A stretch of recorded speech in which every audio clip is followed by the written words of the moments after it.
Halo semuanya, selamat datang di podcast kami kelompok 7 SMP Regina Pace Surakarta. Bersama saya Ocha, kelas 9E nomor absen 20. Dan saya Natania, kelas 9E nomor absen 22. Dan saya Stanley, kelas 9E nomor absen 28. Dan nama saya Apim, kelas 9E nomor absen 32. Jadi di sini kita ingin membahas tentang apa saja usaha-usaha yang dapat diandalkan untuk melestarikan warisan budaya Indonesia. Tetapi sebelum itu, Natania, menurut pendapatmu apa itu kewirausahaan dan bagaimana cara menjadi wirausahaan yang baik?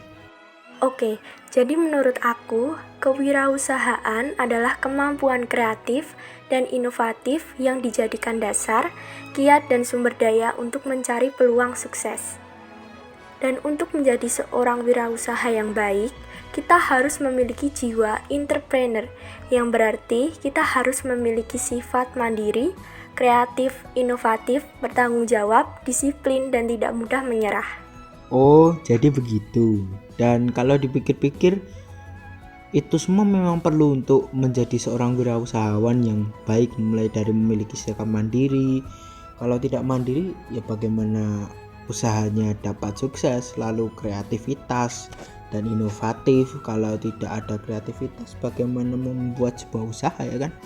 Lalu ada inovasi, kalau nggak ada inovasi, kalau tidak ada inovasi, lantas apa yang membuat usaha ini unik atau berbeda dari usaha lain? Lalu bertanggung jawab itu juga perlu, sebagai pemimpin perlu yang dinamakan jiwa-jiwa bertanggung jawab, itu perlu disiplin dan tidak mudah menyerah. Itu yang paling penting menurut saya sih.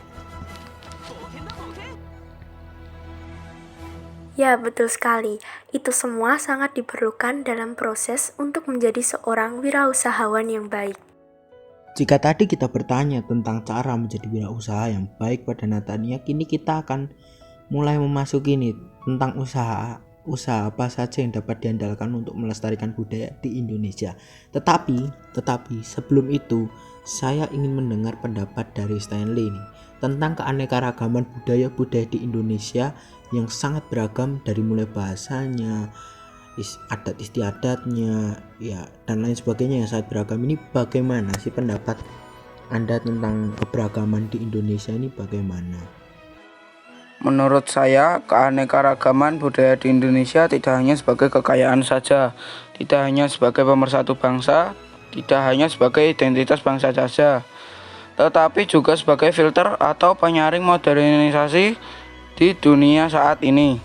Penyaring dalam hal budaya, ekonomi, sosial, dan politik.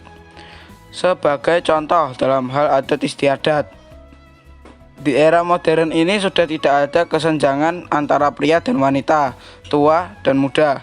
Tetapi jika disandingkan dengan adat istiadat ketimuran bangsa Indonesia, di Indonesia masih ada kesopanan dan jenjang tingkatan. Misalnya yang lebih muda harus hormat dan sopan kepada yang lebih tua. Itu sih menurut saya. Oh, jadi begitu ya. Menurut pendapat Stanley, memang sih mulai saat ini, mulai berkembangnya zaman saat ini nih, mulai muncul nih kayak anak-anak kecil gitu ya kan, yang juga mulai lupa dengan pahlawan-pahlawan, dengan budaya-budaya di Indonesia. Dan banyak juga tumbuh orang yang tidak beradab, berlaku tidak adil pada sesama, padahal sudah dijelaskan dalam Pancasila, yakni sila kedua yang berbunyi kemanusiaan yang adil dan beradab. Yang berarti kita di Indonesia ini menjunjung tinggi rasa sikap keadilan dan saling mengasihi antar manusia. Iya, tepat sekali. Di Pancasila juga sudah ditegaskan.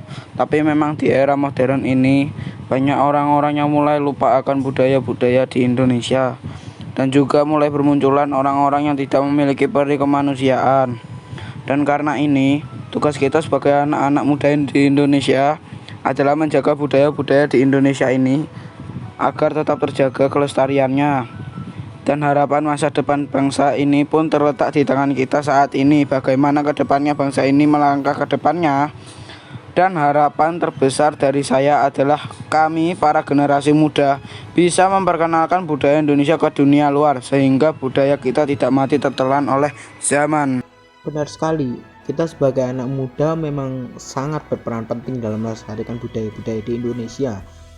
tanpa kita sadari pun dengan melestarikan budaya-budaya di Indonesia, kita sudah mencerminkan yang namanya sikap cinta tanah air dalam diri kita. Salah satu cara untuk melestarikan budaya di Indonesia adalah dengan membuat usaha bertemakan budaya-budaya di Indonesia. Sekarang nih saya ingin bertanya kepada Abim. Bim, menurutmu usaha apa yang dapat diandalkan demi melestarikan budaya di Indonesia? Dan apa alasanmu mengapa kamu memilih usaha-usaha tersebut untuk dikembangkan di Indonesia? Kenapa? Oke, jadi menurut saya ya, usaha yang cocok untuk melestarikan budaya Indonesia sebenarnya ada banyak.